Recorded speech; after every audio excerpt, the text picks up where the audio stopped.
Bonjour et bienvenue dans cette nouvelle vidéo de Droma Economy. Aujourd'hui, je vais vous parler d'un livre que j'ai beaucoup aimé et qui s'appelle « Ne coupez jamais la poire en deux » de Chris Voss. En fait, Chris Voss, c'est un ancien négociateur du FBI. Alors peut-être que vous vous dites que c'est pas pour vous parce que personnellement, vous n'êtes pas négociateur au FBI. Eh bien, détrompez-vous. Dans ce livre, Chris Voss nous parle effectivement de son expérience de négociateur au FBI et de moments où il se retrouvait face à des kidnappeurs ou à des preneurs d'otages. Mais de ces expériences un peu extrêmes, il tire en fait un enseignement qui va vous servir vous dans votre vie de tous les jours. Non seulement votre vie professionnelle, si vous êtes vendeur ou si vous êtes chef d'entreprise, mais également votre vie personnelle. Alors, avant de commencer, comme toujours, j'ai mis un lien dans la description pour que vous puissiez aller écouter le livre gratuitement sur Audible. Comme je vous le disais, la négociation, c'est dans la vie de tous les jours. Que ce soit avec votre enfant pour qu'il aille se coucher, ou votre chef pour avoir une augmentation, ou votre banquier pour avoir un prêt pour acheter la voiture de vos rêves. Eh bien, face à de telles situations, généralement, on a deux façons de s'y prendre. Soit on jette l'éponge, c'est-à-dire qu'on accorde à son enfant ce qu'il veut, ou alors on laisse tomber son rêve de voiture, soit on est tenté de couper la poire en deux, pour que chacun y trouve son compte. Eh bien, pour Chris Voss, c'est pas la bonne solution. En fait, couper la poire en deux, ça fait que personne n'y gagne réellement. Et finalement, chacun essaye de se contenter d'un minimum pour éviter d'être frustré. Et dans son livre, Chris Voss vous dit qu'il ne faut jamais couper la poire en deux. Il vous engage à ne pas avoir peur des conflits. Et en fait, il dit même qu'il faut négocier comme si sa vie en dépendait.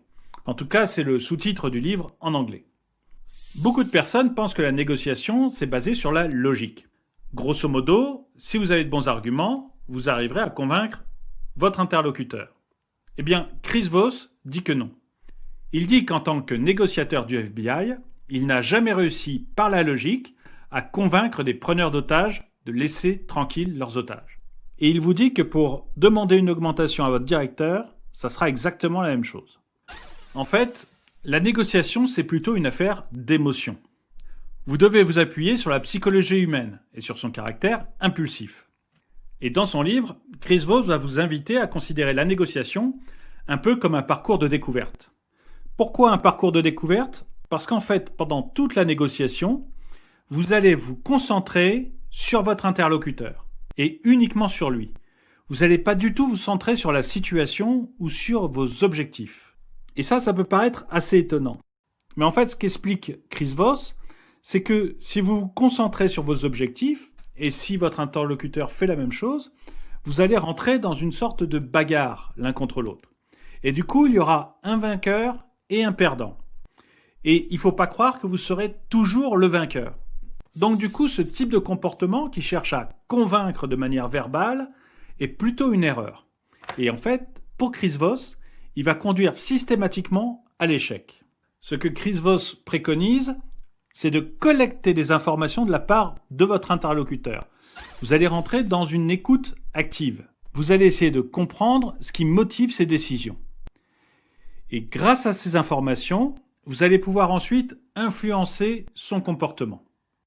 En fait, toute la négociation, ça va être un comportement empathique. Vous allez entrer en empathie avec votre interlocuteur. C'est-à-dire que vous allez établir une relation de confiance avec lui. Et une fois que vous aurez établi cette relation de confiance, vous allez jouer sur les émotions. Vous allez jouer sur les émotions pour désarmer votre interlocuteur. Alors, attention, c'est pas de la manipulation. Le but, c'est de faire un peu ce que fait un psychologue ou un psychiatre. Quand vous allez chez un psychologue ou un psychiatre, il va vous poser des questions. Et il ne va faire que ça. Mais son but, c'est de vous aider à aller en profondeur pour que vous résolviez vous-même vos questions. C'est en fait de l'empathie tactique. Si je devais définir l'empathie tactique, je dirais que c'est la capacité à identifier le point de vue et les émotions de l'interlocuteur, ainsi que ce qu'il y a derrière.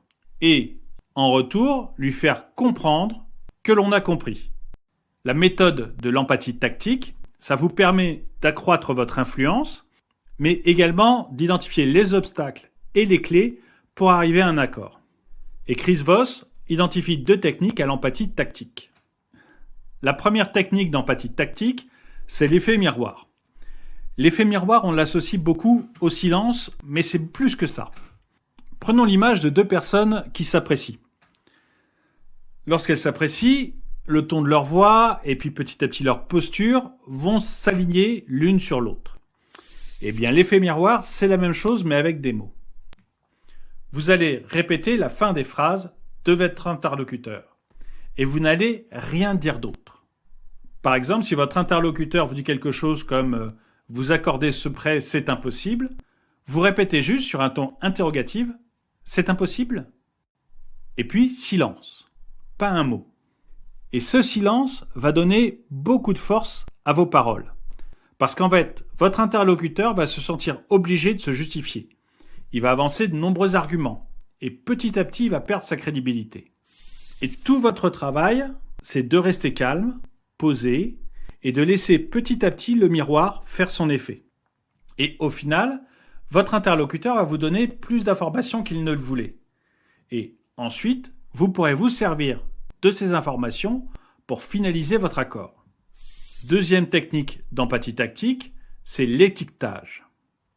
L'étiquetage, on l'appelle aussi le label, c'est toujours dans le cadre de la conversation de mettre des mots sur des émotions que vous percevez chez l'autre. Pour cela, vous allez utiliser des expressions neutres, comme il semblerait que ou on dirait que.